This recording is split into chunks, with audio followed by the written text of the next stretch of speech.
Last but not least, we're going to take a look at the Wub Machine inside of Soundation.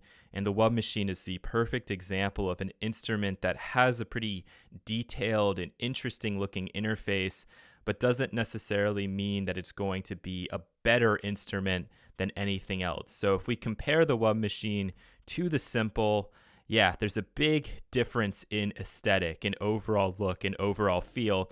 And I can only assume that there's going to be a difference in sound as well. And by looking at this, there's some blood stains over here. There's a knob labeled filth. We see that MSL again, which we saw with the SPC, which also added distortion. There's a drive control here on the filter. The filter actually says analog to it.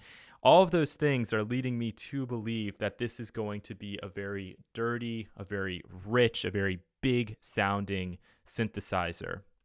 However, if I was to make a track, even if it was a very aggressive track, I don't think I would want to use this particular instrument for every single part because it would be too overpowering. I'd have to combine some instances of the Simple, maybe a couple of samplers, in order to make the whole thing sound cohesive. All right, so just because something might have a bigger or richer sound doesn't mean that's what you're going to want to go to for every single sound. And instead of just talking about it, let's listen to this thing right now. Let's hear the default sound. All right, right off the bat, I'm noticing that we're hearing something that seems to be controlling this filter, but it's looping the movement. So it's as if the cutoff is going up and down, up and down, up and down in a cycle. There's no envelope in here, and I don't know any envelope that's capable of doing that unless that envelope can loop, and we haven't seen any looping envelopes inside of Soundation. So my guess would be that this is the LFO that's controlling the filter. So why don't I change the speed, and we can see if we can confirm that. And then my guess is that depth is much like intensity, and that's controlling how far this is going to move up and down. So if I pull this all the way to 0,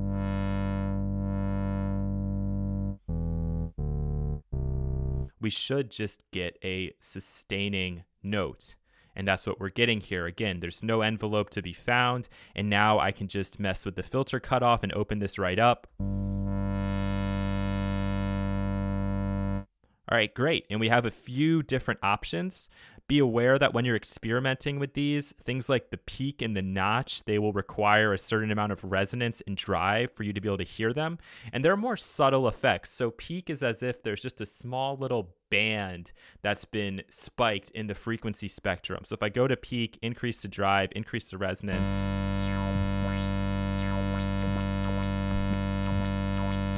you can hear that there's a little like notch that's going up in the frequency spectrum that's being accentuated as we move up and down. The notch is exactly the opposite. It's a tiny little cut in the frequency spectrum.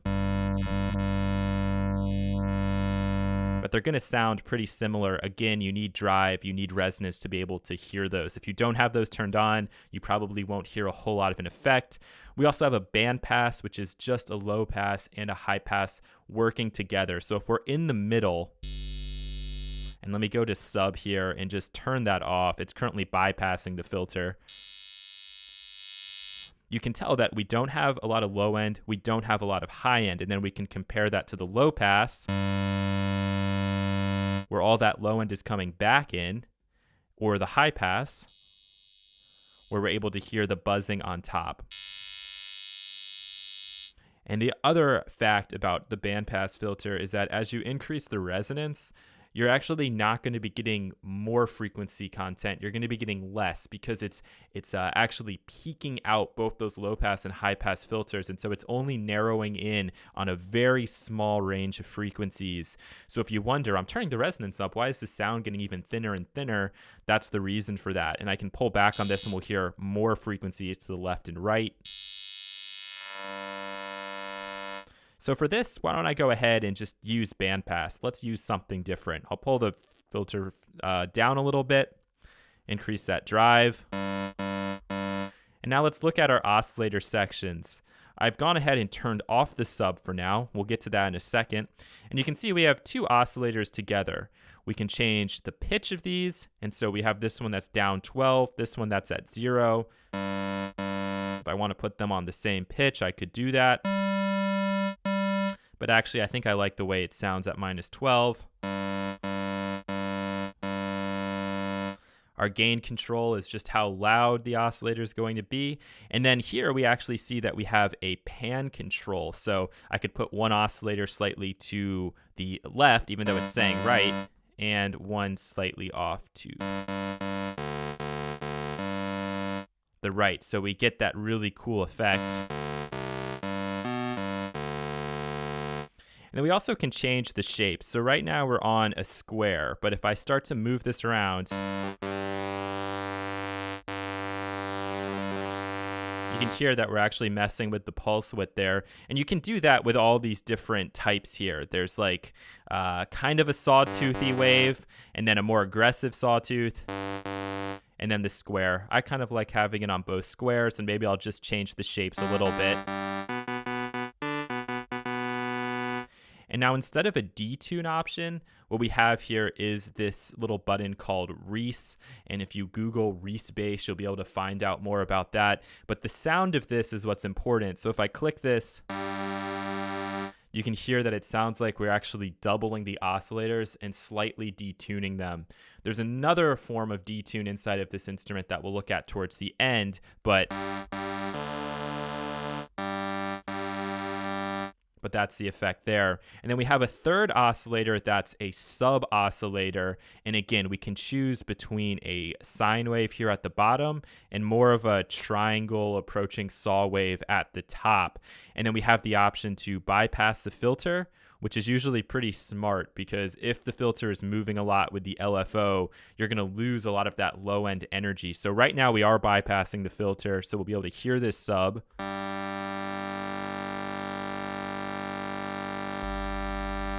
My bad, I didn't have bypass enabled. You could hear the big difference that caused there. And so this is playing an octave below whatever I'm hitting. So right now, let's say I'm playing C3. That sub is playing at a C2, and also oscillator 1 is playing at a C2. So what might be smarter is to pull this up to 0.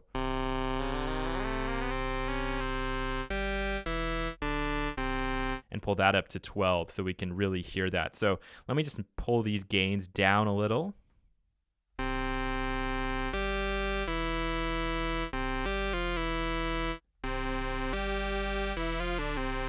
Yeah, I'm not liking the sound of the Reese right now. And then we have these independent glide controls, and that will work exactly the same way as it worked with the mono, because this instrument is also monophonic. I can't play chords no matter how hard I try. So if I want to make this interesting, I could have one of the oscillators glide. Put that all the way up.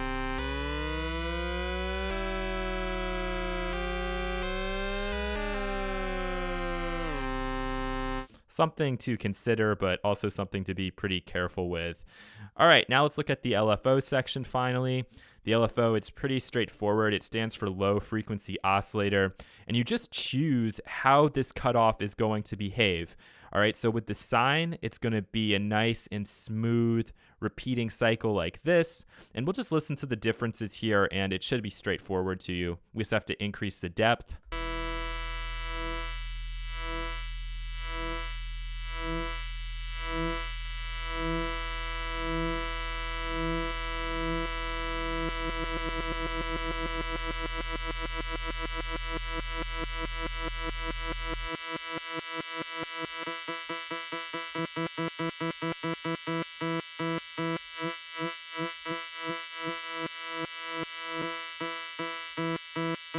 So these are better heard than actually explained. You can definitely tell what's happening.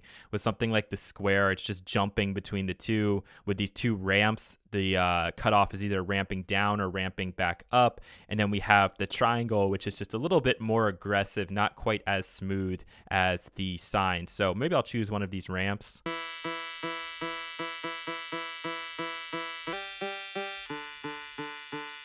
Okay, I like the way that sounds. All is good. We have retrigger and loop. If loop is turned off, it's going to actually act more like an envelope and only do this motion once and then sustain. So if I put the speed way down. So that's the one way to make this instrument have a bit more of an envelope. But with loop on, it's going to act more like a traditional LFO, which just runs indefinitely.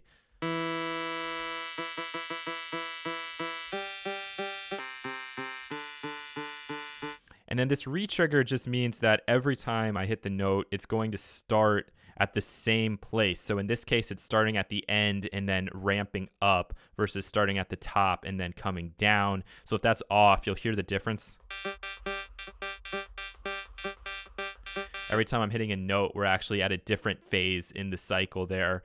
And that's what phase controls. It controls where this starts. With these two ramps, you're probably going to want it at 0, but you can listen to the difference here if I move it around.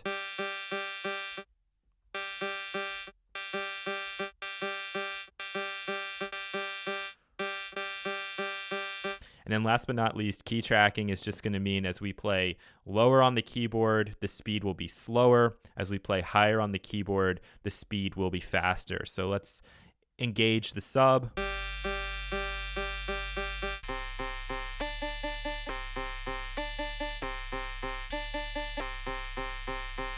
fact, I'm going to change this to a low pass.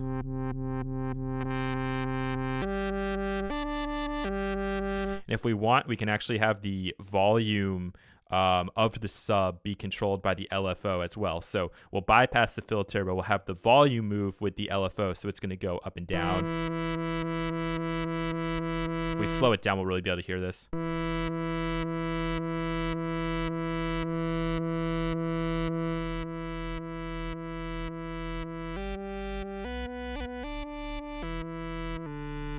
So there we go. And the last section is just the kind of specialty section in this instrument. We have that MSL, which is going to give us the same type of limiting heavy distortion that we got with the SPC. We have a filth, which is just like a sample rate reduction that we see in the degrader.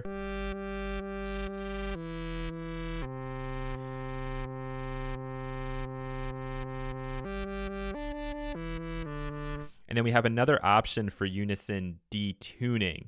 Okay, so we have to turn it on with the active down here, and then we'll be able to set the number of voices. So how many duplicates of this sound are we going to have, and then how much do we want to detune those? So let's take a quick listen to this. You'll notice as we increase the count, the volume will actually go down, and that's because we're having a lot of phase problems occurring, and because of that, the volume is actually decreasing. But once we increase the detune amount, you'll start to hear everything widen out and get a bit bigger again.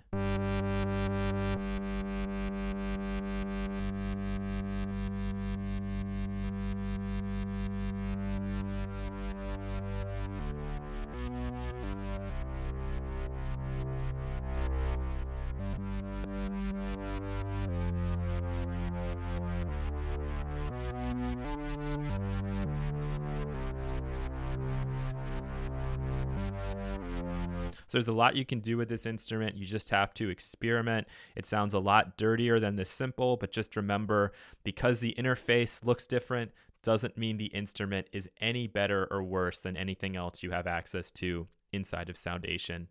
Have some fun.